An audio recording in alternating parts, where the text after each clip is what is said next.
Fala galera, beleza? Esse é o canal Entre a Cruz e o Mundo. Nós falamos sobre teologia, fazemos react, temos algumas pregações, temos alguns ensinos teológicos. Se você tem gostado, se você é novo aqui, já se inscreve, dá um like, dá uma olhada nos links na descrição, que ajuda muito o canal a distribuir esse conteúdo. Assim que o YouTube entende as coisas, né? As redes sociais, enfim, né? As redes sociais em geral, né? Da vez que você segue, se inscreve, você curte, comenta, compartilha, a rede social entende que você gosta desse tipo de conteúdo e esse conteúdo é relevante para as outras pessoas. Então dá uma força aí. E se você tem interesse em mandar alguma coisa para eu reagir, é só procurar nas redes sociais, Entre a Cruz e o Mundo, e me mandar lá. Procure em todas as redes sociais que você tiver, principalmente no Instagram. Normalmente é mais fácil mandar por lá. É só você mandar para mim que eu vou estar reagindo. Então vamos ver o que está acontecendo na internet para a gente estar comentando.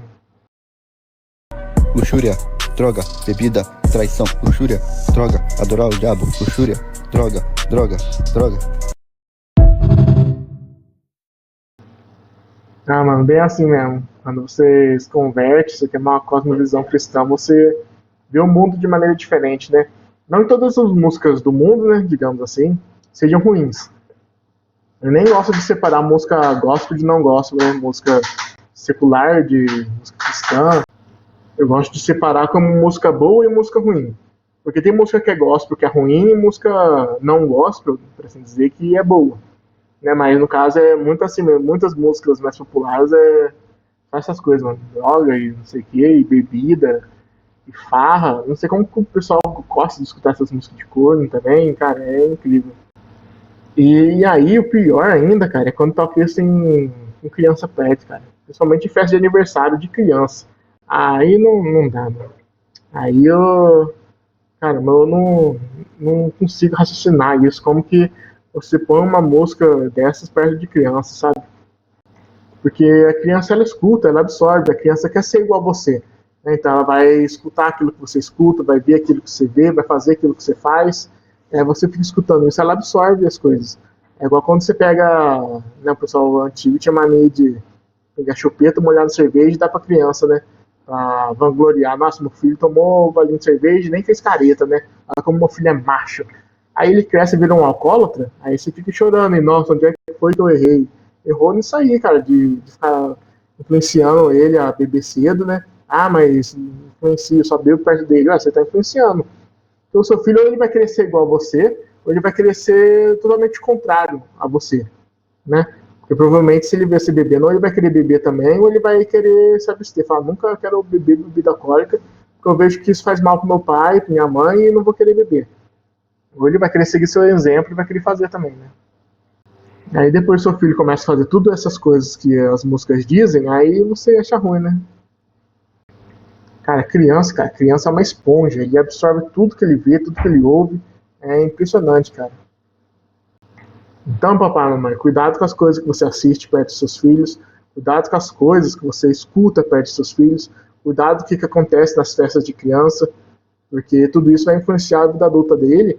Aí depois, meu filho, não adianta chorar não, que você errou, que você foi mau pai, mau mãe, que você não prestou atenção nas coisas, porque depois que acontece, já era, cara. Você consertar, às vezes nem tem conserto, né? Tem um ditado que diz que bambu se dobra quando é verde, que depois que fica velho, que seca, você vai torcer e ele quebra. Então, preste muita atenção. Vamos pro próximo, pastor de podcast aqui, não sei o nome dele.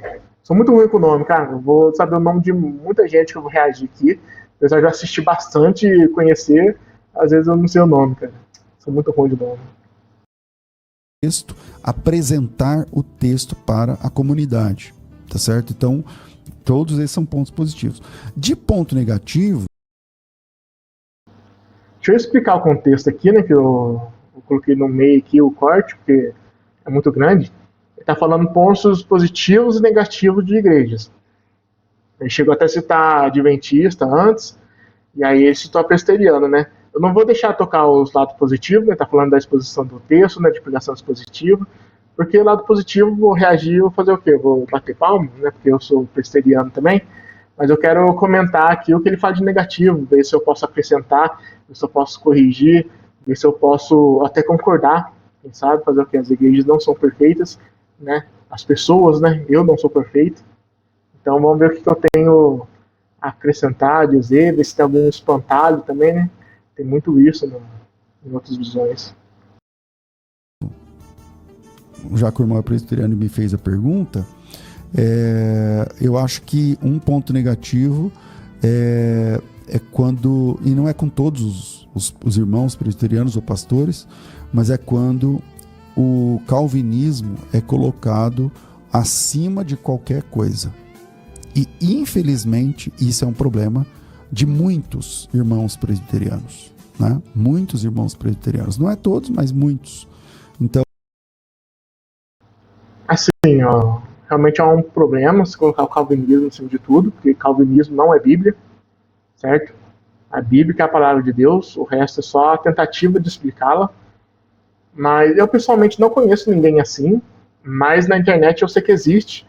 Tem até um cara, inclusive, que não vou citar o nome dele, mas eu não sei se ele é pastor presbiteriano, eu sei que ele é pastor, mas ele é um hiper calvinista e fala que tudo que não pensa igual a ele é herege e vai pro inferno.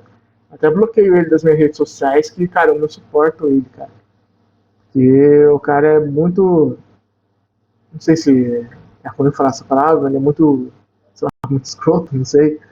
Porque, cara, é muito complicado isso. E aí ele suja a imagem dos calvinistas, cara. Daí o pessoal vê ele, acha que calvinista é aquilo. Não, mano, o cara também é um herege por achar que a teologia dele é melhor, superior e só a dele é a certa, né? Talvez você achar que a sua é melhor, talvez seja até coerente, porque se você acredita naquilo, a sua é a mais certa, né, pra você. É a melhor. Mas achar que a sua única verdade, que é a única que salva, não existe não, cara.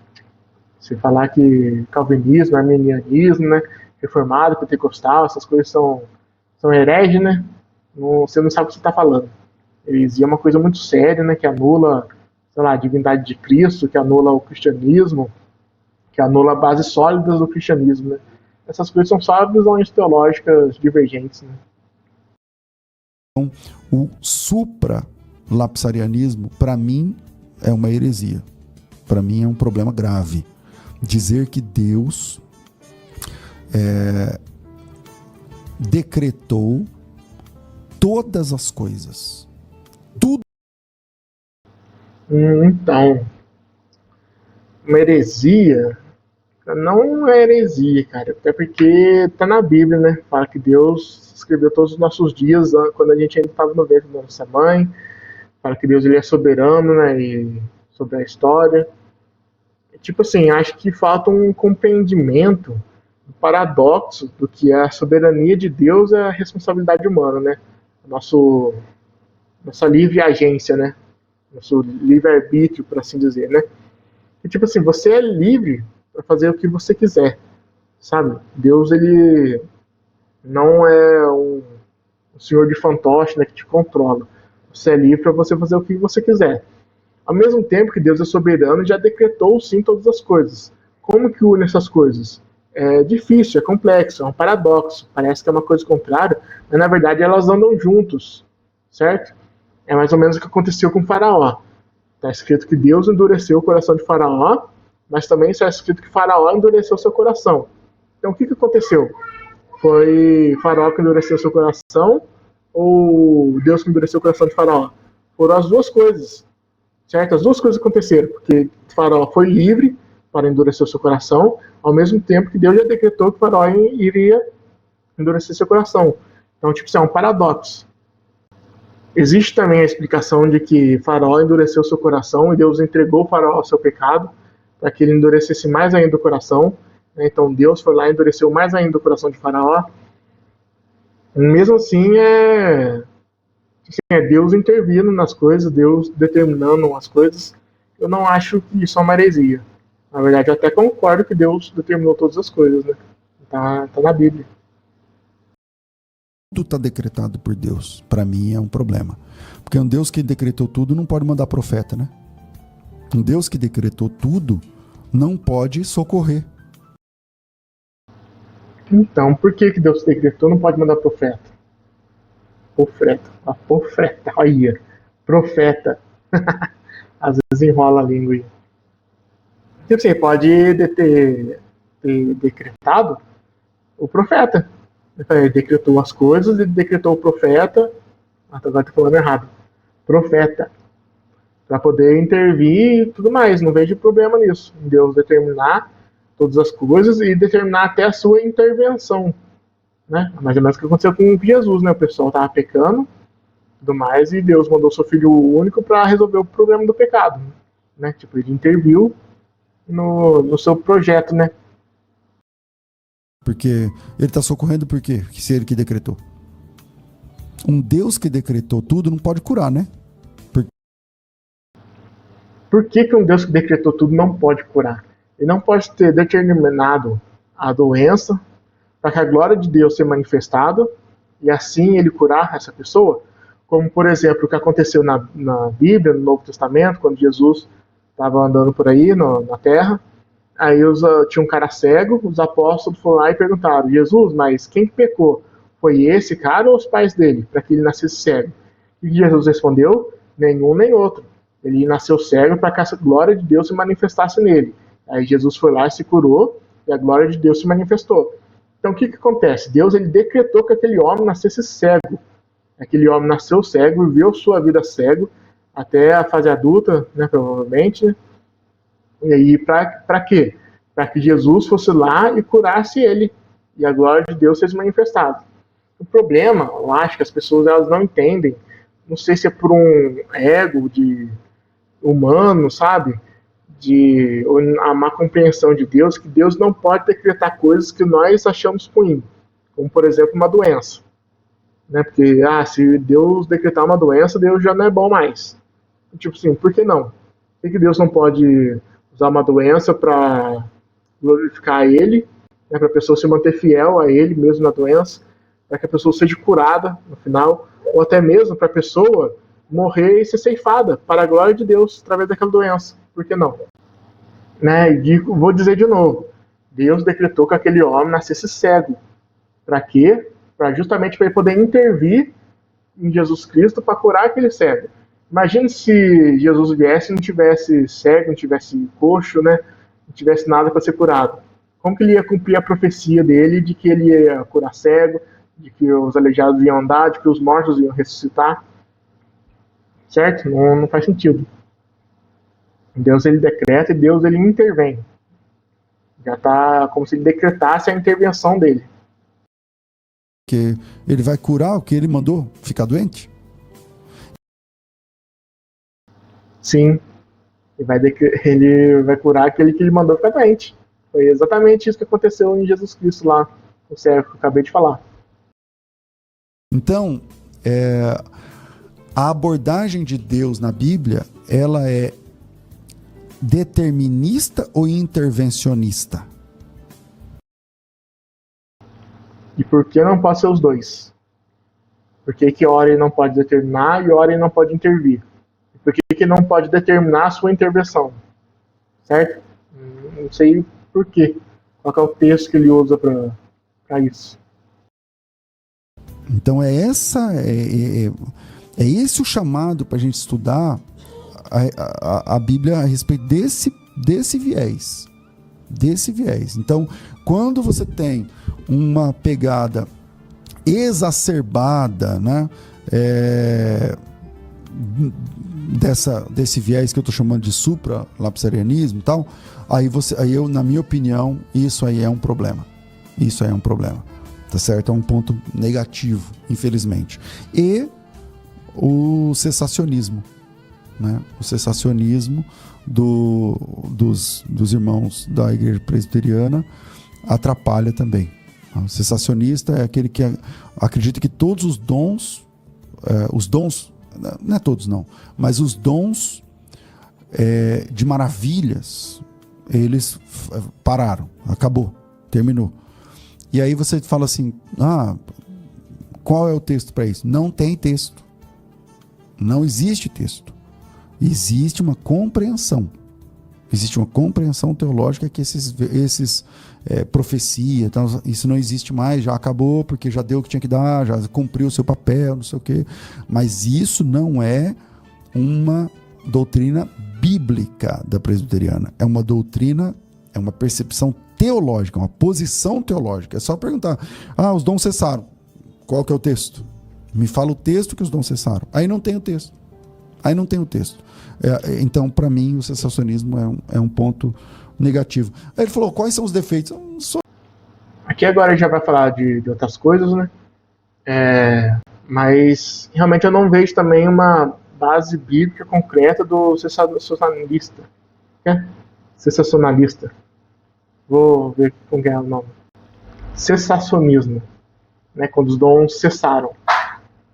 Né, então, eu não tenho uma vertente de dons, né, muito específica. Eu não bati o martelo ainda nessas coisas. Mas a explicação do sensacionalista, a explicação de que os dons cessaram, né, já esqueci a palavra, é porque assim, teve os apóstolos, que eles tinham dons, aí tipo assim, conforme foi passando a necessidade dele mostrar os dons, porque os dons provavam o seu apostolado, aí depois eles cessaram os dons. E como que é? Tipo assim, os apóstolos, eles tinham lá os dons espirituais para provar que eles eram apóstolos. Aí, tipo assim, depois que eles provaram o seu apostolado, eles perderam aqueles dons e não continuou os dons, tipo, para as outras gerações, digamos assim. Né, isso não tem um texto específico que diz isso, mas tem base histórica e tem uma base de final de Marcos também para isso. Né, tem a base, a gente pode dizer que essa é a base bíblica, porque fala que os apóstolos teriam tipo dons espirituais e fariam coisas maiores que Jesus, né, isso que Jesus disse.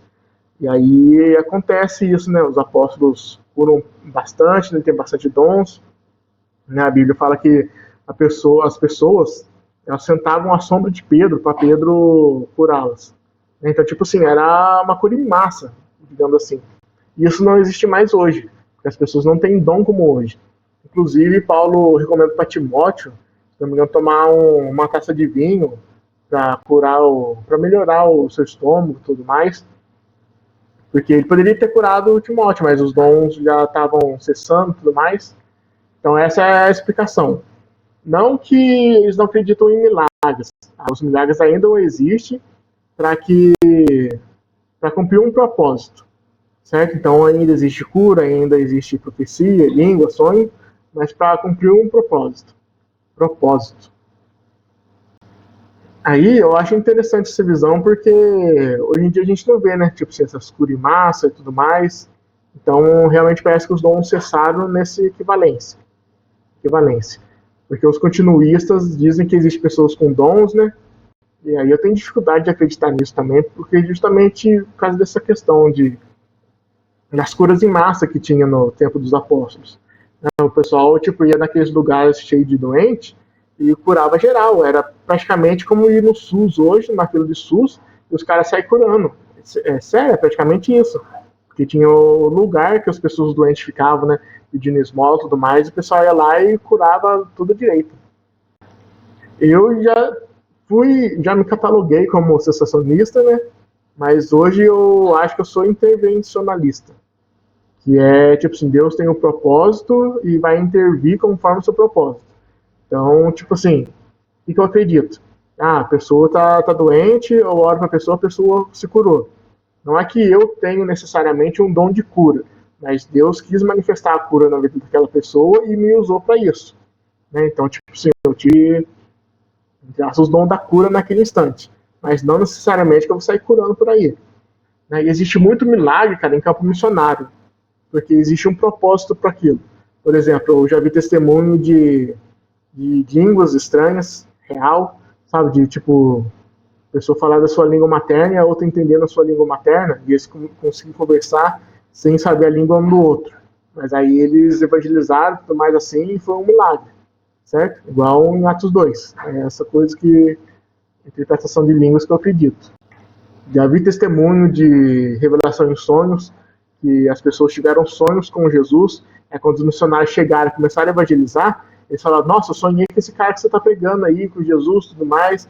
Então, tipo assim, Deus ele já aqueceu o coração daquela pessoa para ela ouvir a mensagem. Porque existe campos missionários, cara, que é muito radical. O cristianismo é perseguido muito, cara, muito radicalmente. Não pode nem citar o nome de Jesus em público e você é morto. Né? E fora milagres de cura, de avivamento, né? Cara, campo missionário é muito necessário ter milagres, né? É necessário a ajuda de Deus. E aí, onde tem um propósito, Deus vai lá e faz. Não que não existam milagres hoje. Já tem lugares como o Brasil, por exemplo. O cristianismo é livre, né? Eu consigo pensar em alguns casos na qual eu conheço, de pessoas que eu conheço. Sei lá, uns 3, por exemplo, 2 ou 3. Eu vou pensando que eu vou lembrando mais aí. Mas, tipo assim, eu não vou citar os casos para não expor as pessoas. Mas eu creio em milagres, eu já conheço pessoas, né, que viveram milagres. Um dos problemas, cara, também acho que essa questão de dons é quando as pessoas começam a fazer congresso, fazer eventos, e aí lá sempre tem, né, o cara, o profeta, o cara que faz milagre, o cara que revela, o cara que vai falar da sua vida, né? E aí essas coisas, para mim, tudo é falso, né? Pra mim é tudo show, cara, é palhaçada. Toda vez que revelaram alguma coisa pra mim, que falaram alguma coisa pra mim, cara, não surtiu efeito, não adianta nada, não vi propósito nisso. Sabe qual é o propósito de você revelar uma coisa que só a pessoa e Deus sabe, né? Qual é o propósito de revelar o futuro da pessoa? O ego do pregador, para falar que o pregador é bom, que ele revela, que Deus está com ele, né? Não tem motivo, cara, não tem propósito nisso. Inclusive a Bíblia fala que o espírito de adivinhação é do maligno, então a gente tem que tomar muito cuidado com isso, certo? Ah, mas é algo espiritual, tá, mas talvez seja do maligno, né? Aí você questiona o cara, ele ainda mete uma carteirada falando que não pode duvidar do Espírito Santo, que é blasfêmia contra o Espírito Santo. Cara, não tô duvidando de Deus não, cara, tô duvidando de você, da sua palavra, né? Então é muito complicado essa questão dos dons, né? Por isso que às vezes existe divergência nessas coisas. Então, pessoal, vou ficando por aqui. Não esquece de dar um like, se inscrever no canal, mostrar que está gostando do conteúdo. O YouTube vai mostrar para mais gente esse conteúdo, se você dá um like. Ajuda bastante o canal, dá uma olhadinha nos links da descrição, vai ajudar pra caramba. É isso aí, até a próxima. Fui!